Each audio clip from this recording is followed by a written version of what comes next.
Oke, pada kesempatan kali ini saya ingin menjelaskan tentang pokok-pokok pikiran apa yang perlu Anda presentasikan dalam kelompok Anda. Sebagaimana sudah dijelaskan bahwa presentasi Anda bukan berjalan, isinya tidak senormatif yang biasanya dijelaskan dalam buku-buku yang ada, tentang ketuhanan yang Maha Esa, kemudian langsung merujuk kepada butir-butir itu. Ada dua kata kunci yang disarankan. Yang pertama itu adalah mendalam, dalam pengertian Anda dapat mengaitkan masing-masing sila ini dan konsep-konsep akademik yang cukup penting. Terus kemudian kontekstual dalam pengertian Anda perlu membaca sejumlah peristiwa kekinian untuk membaca masing-masing sila ini. Kita mulai dari sila pertama. Sila pertama ini adalah ketuhanan yang Maha Esa. Di sebelah kanan itu adalah butir-butir dari sila ketuhanan yang Maha Esa. Anda dapat browsing di mana saja, tetapi dalam membaca sila ini, dalam Anda nanti melakukan presentasi terhadap sila ini, berarti Anda perlu menjawab pertanyaan-pertanyaan kunci. Yaitu apa saja sih? Pertama adalah apa makna ketuhanan yang Maha Esa? Apa sih maknanya ketuhanan yang Maha Esa? Seringkali orang mengatakan bahwa ketuhanan yang Maha Esa itu identik dengan harusnya beragama. Benarkah bahwa ketuhanan yang Maha Esa ini bermakna bahwa masyarakat Indonesia itu harus beragama, apalagi misalnya harus memeluk salah satu dari 6 agama yang ada. Benarkah demikian? Apa itu ketuhanan dan apa itu Tuhan? Ini kan dua kata yang berbeda antara ketuhanan dan Tuhan. Nah, Anda jelaskan secara filosofis misalnya apa itu ketuhanan dan apa itu Tuhan. Lalu bagaimana dengan kepercayaan? Apakah kepercayaan-kepercayaan yang ada dapat diakomodir melalui sila ini? Nah, sebagaimana tadi disebutkan bahwa ini harus dikaitkan dengan konteks kebebasan, terutama kebebasan beragama. Apa itu menghormati kebebasan? Bolehkah kemudian berdasarkan ketuhanan yang Maha Esa, itu apakah mensyaratkan orang harus percaya bahwa Tuhan itu ada?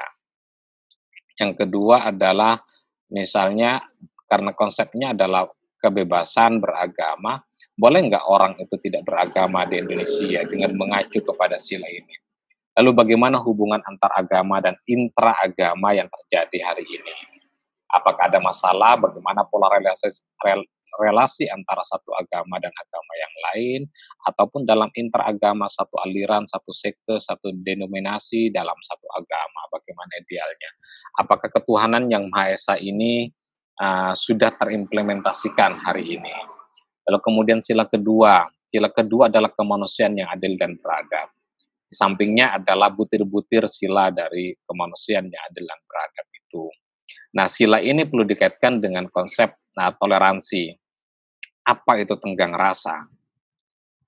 Apa itu persamaan derajat, hak, dan kewajiban?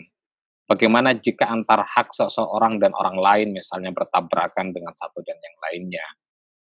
Bagaimana apa itu toleransi? Bolehkah kita toleran kepada yang intoleran? Lalu bagaimana fakta-fakta toleransi dan intoleransi yang ada di Indonesia? Jadi Anda perlu mengkontekstualisasikan, mengkaji sila ini dalam konteks isu tentang toleransi di Indonesia. Toleransi itu kan tidak hanya dalam konteks toleransi beragama, tetapi toleransi lebih luas daripada itu. Kemudian yang ketiga itu adalah persatuan Indonesia. Nah, ini perlu kita kaitkan sila ini dengan konsep nasionalisme. Apa makna persatuan Indonesia? Kenapa sih bangsa Indonesia harus bersatu? Apakah bersatu, persatuan ataukah kesatuan? Dulu kita seringkali mendengar slogan persatuan dan kesatuan. Mana sih yang mau dirujuk sebenarnya? Apa makna persatuan itu dan apa makna kesatuan itu? Apakah ini bermakna bahwa setiap orang Indonesia itu harus menjadi satu, artinya satu warna, satu karakteristik, ataukah seperti apa pemaknaannya? Nah, karena dikaitkan dengan nasionalisme, lalu kemudian dikaitkan apa itu cinta tanah air dan bagaimana fakta di lapangan. Ketika mengaitkan dengan fakta-fakta ini, Anda bisa bercerita soal best practices tentang uh, cinta tanah air ataupun misalnya tentang masalah-masalah yang terkait dengan cinta tanah air.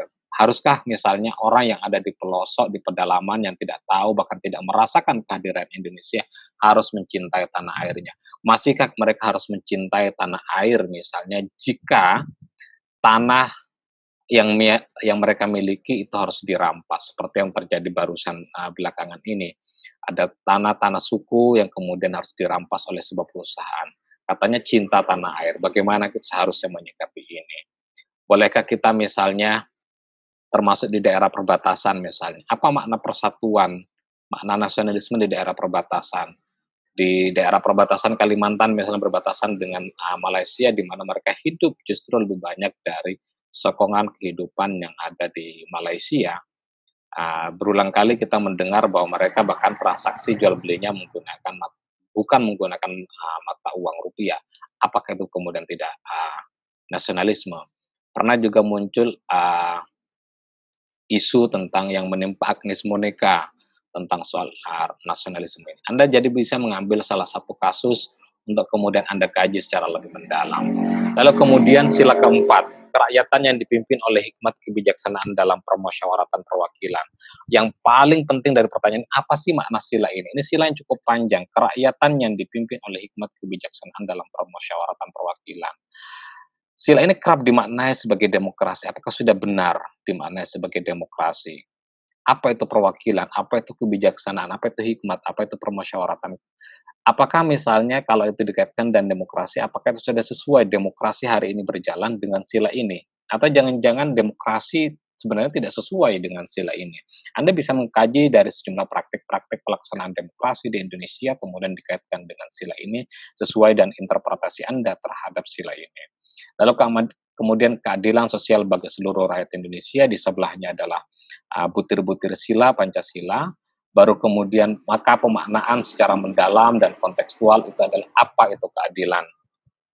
Kita tahu keadilan ini kan konsep besar yang kemudian bisa saja adil bagi sebagian orang tetapi tidak adil bagi sebagian yang lain. Apa itu kekeluargaan dan kegotong royongan? Apa itu keadilan sosial? Ada banyak jenis keadilan. Anda bisa membaca sejumlah teori-teori tentang keadilan dan kemudian bagaimana tentang keadilan sosial itu.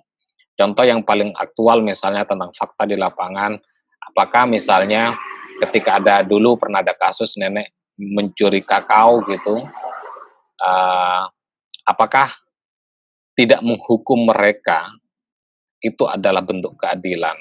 Apakah menghukum mereka itu adalah bentuk keadilan? Nah, Anda bisa tentunya dalam konteks ini akan lebih banyak bicara soal keadilan-keadilan itu baik dalam konteks hukum, keadilan sosial dan macam-macam.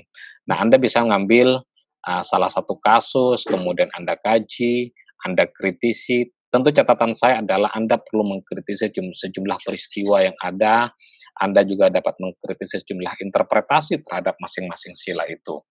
Saya kira itu penjelasan dari tentang apa yang harus Anda presentasikan. Yang pasti Anda presentasi dalam bentuk video presentasi di mana masing-masing dari diri Anda harus terlibat, harus berkontribusi. Karena itulah nanti ada penilaian dari masing-masing keterlibatan dalam kelompok Anda. Terima kasih.